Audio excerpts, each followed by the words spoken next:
Subscribe कीजिए हमारे channel को और बेल आइकन को दबाइए हमारी लेटेस्ट वीडियो सबसे पहले।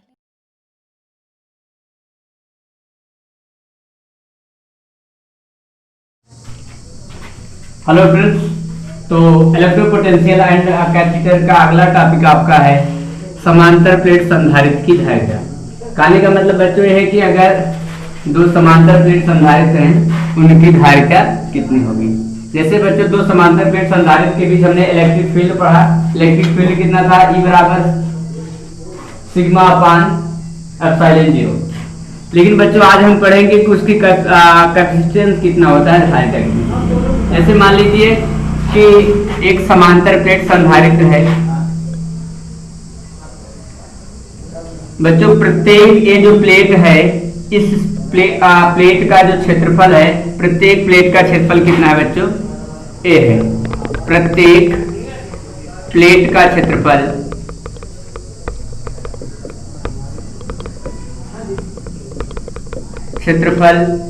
ए है बच्चों, दोनों का। इसको प्लस आवेश दिया गया या मान लीजिए इस पर प्लस आवेश है और इस प्लेट पर उतना ही माइनस आवेश है।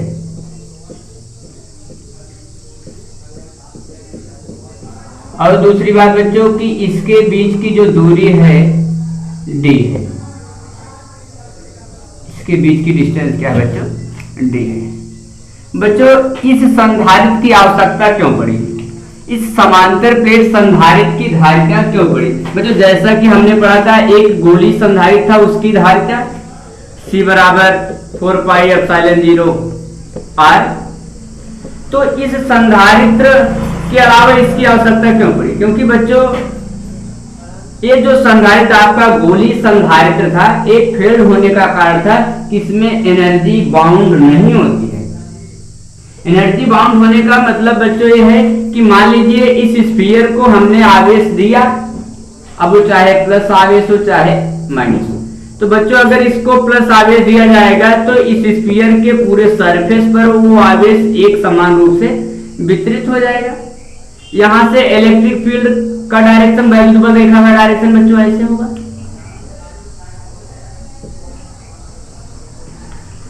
अवेफ्राम होता है ऐसे, और ये बल रेखाएं कहां तक जाएगी बच्चों, ये बल रेखाएं कहां पे खत्म होंगी, अगर प्लस है तो कहां पे खत्म होती है बल रेखाएं, माइनस पे। और माइनस तो कहीं दिख नहीं रहा है, क्योंकि आपने पढ़ा था बल रेखाएं वो बल रेखाएं होती है जो धन आवेश से निकलकर ऋण आवेश पे समाप्त होती हैं। धन आवेश से निकलेंगी और ऋण आवेश पे क्या होती हैं, समाप्त होती हैं। इनकी ये प्रक्रिया जो है सतत चलती रहती है। तो बच्चों यहाँ पे तो माइनस आवेश दिख नहीं रहा है, तो माइनस ये कहां पे खत्म होगी, जाके इनफाइनाइट पर, मतलब इसकी एनर्जी बाउंड नहीं है। तो इसलिए ये आपका जो गोली संधारित्र है ये क्या हो जाता है, फेल हो जाता है।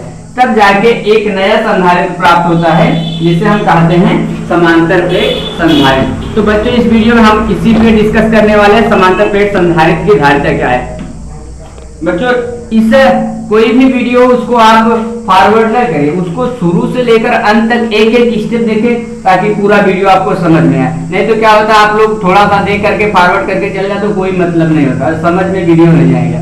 तो यहाँ से क्या होगा बच्चों कि इसकी कुछ कंडीशन होती है, स्थितियां। अच्छा अगर हम एनर्जी की बात करें तो बच्चों यहाँ से आप देखें कि अगर बल रेखा का डायरेक्शन देखेंगे तो बल ऐसे ही होगा, धन आवेश से माइनस की तरफ। वैद्युत बल रेखा का डायरेक्शन ऐसे ही होगा। एनर्जी क्या है बच्चों, बाउंड है। और कैपेसिटेंस क्या था कि एनर्जी को स्टोर करना और एक बार में किसी भी जो साधन है, जो प्रोसेस, उसको एक बार दे देना। यही तो संधारित्र का कार्य था। धारिता जो जिसको बोलते थे कंडेंसर, बच्चों किसी आकार का हो सकता है। इसका कार्य क्या होता था बच्चों कि इसका या धारिता का कार्य था कि आवेश को अपने में संग्रह करना और उसको एक बार में किसी भी पदार्थ को, किसी भी पिंड को या किसी भी मशीन को एक बार में दे देना। तो ये क्या करता है कि यहाँ पे एनर्जी क्या है, बाउंड है।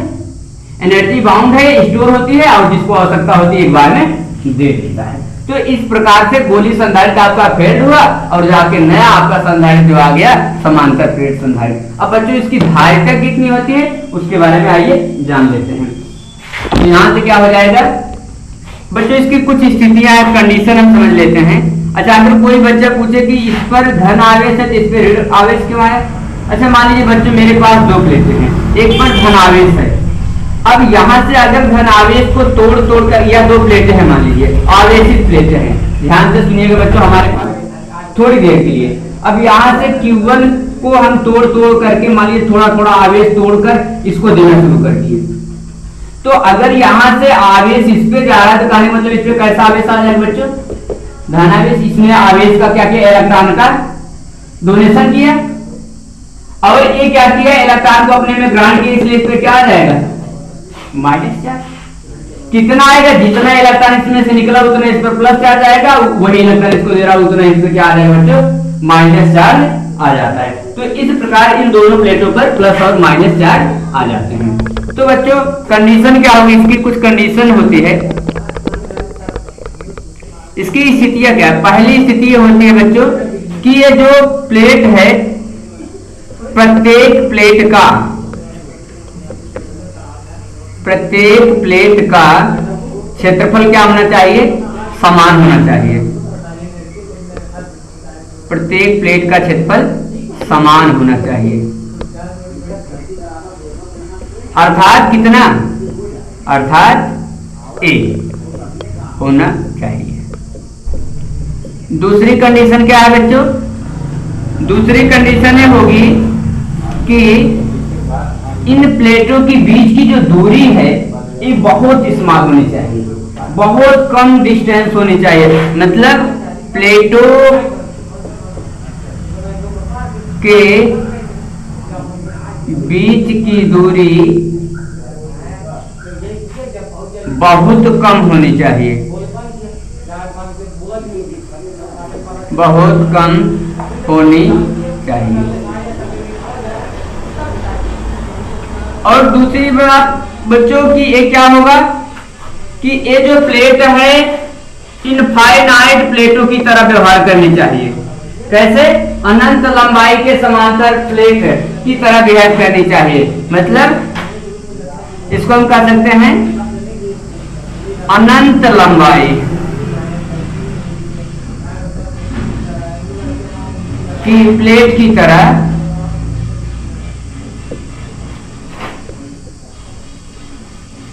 व्यवहार करनी चाहिए।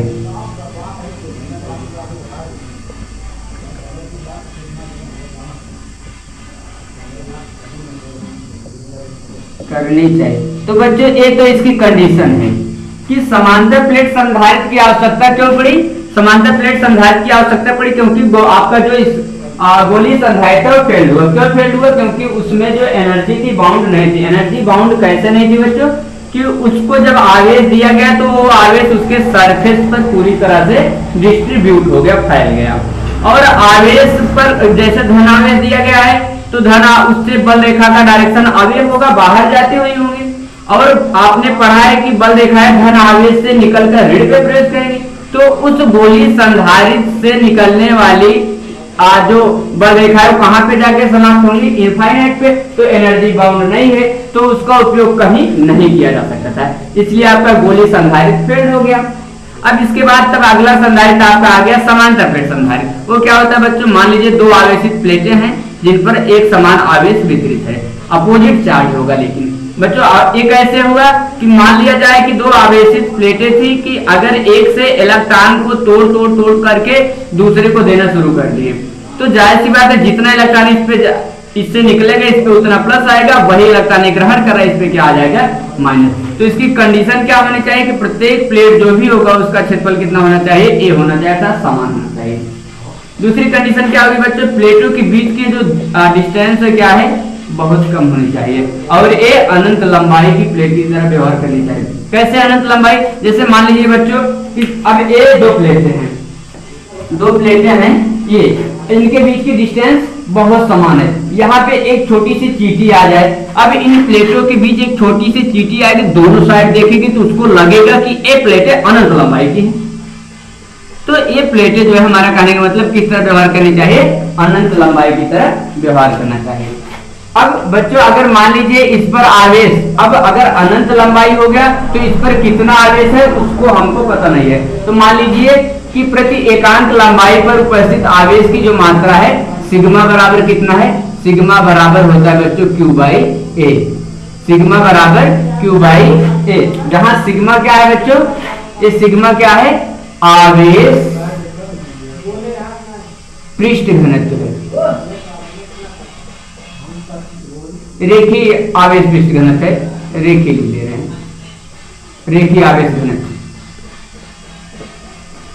तो बच्चों यहां से क्या हो गया, तो सिग्मा बराबर कितना हो गया Q बाई है। अगर हम कहीं समांतर प्लेट संधारित्र के बीच कितना इलेक्ट्रिक फील्ड है बच्चों, इलेक्ट्रिक फील्ड E बराबर आपने पढ़ा है, सपोज करिए इसके मध्य परावैद्युतांक के है, ये जो प्लेटें हैं उनके मध्य परावैद्युतांक है के, तो E बराबर हो जाएगा बच्चों सिग्मा अपान के एप्सिलॉन 0। आपको बच्चों फाइंड क्या करना है, संधारित्र की धारिता, धारिता C बराबर होता है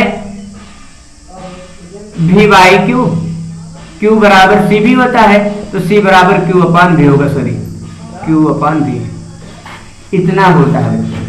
तो यहां से आवेश के फॉर्म में अगर हम लिखे तो E बराबर यहां से सिग्मा के स्थान पे हो जाएगा बच्चों Q बाई ए इंटू के एप्सिलॉन 0, या यहां से हो जाएगा E बराबर Q अपान के ए एप्सिलॉन 0। अब क्या फाइंड करना बच्चों, पोटेंशियल विभवांतर। बच्चों इलेक्ट्रिक फील्ड और पोटेंशियल में क्या रिलेशन होता है, E और V में क्या रिलेशन होता है, E बराबर बच्चों होता है V अपान डी, डी क्या होगा बच्चों, उनके बीच की क्या है दूरी है, प्लेटों के बीच की दूरी है। तो यहां से E बराबर V अपान डी या बटे 1 कर देंगे, V बराबर क्या हो जाएगा बच्चों E डी, V बराबर क्या हो गया E डी। यहां से V बराबर हो गया E की वैल्यू पुटअप कर दी जाए तो क्या है बच्चों Q अपान के ए एप्सिलॉन 0 इंटू डी, ये तो हो गया आपका बच्चों क्या विभवांतर आ गया। लेकिन आपको फाइंड क्या करना है बच्चों, संधारित्र की धारिता। तो धारिता क्या होता है बच्चों, C बराबर होता है Q बाई V, C बराबर Q बाई V हो गया। यहां से V की वैल्यू पुटअप कर दी जाए, C बराबर Q अपान V की वैल्यू क्या है Q बटा के ए एप्सिलॉन 0 इंटू डी। यहां से क्या हो जाएगा बच्चों, ये ऊपर जाएगा तो यहां से क्या हो जाएगा C बराबर Q बटा, ये आपका ऊपर चला जाएगा के ए एप्सिलॉन 0, नीचे बचा ए वाला Q ए डी, ये Q ऊपर था, ए आपका ऊपर चला गया, Q इंटू डी नीचे बचा आपका, तो ए Q से कैंसिल हो जाएगा, C बराबर आ गया के ए एप्सिलॉन 0 अपान में डी। ये होता है बच्चों किसी समांतर प्लेट संधारित्र की धारिता कब, जब उसके मध्य क्या हो बच्चों कोई परावैद्युतांक होगा।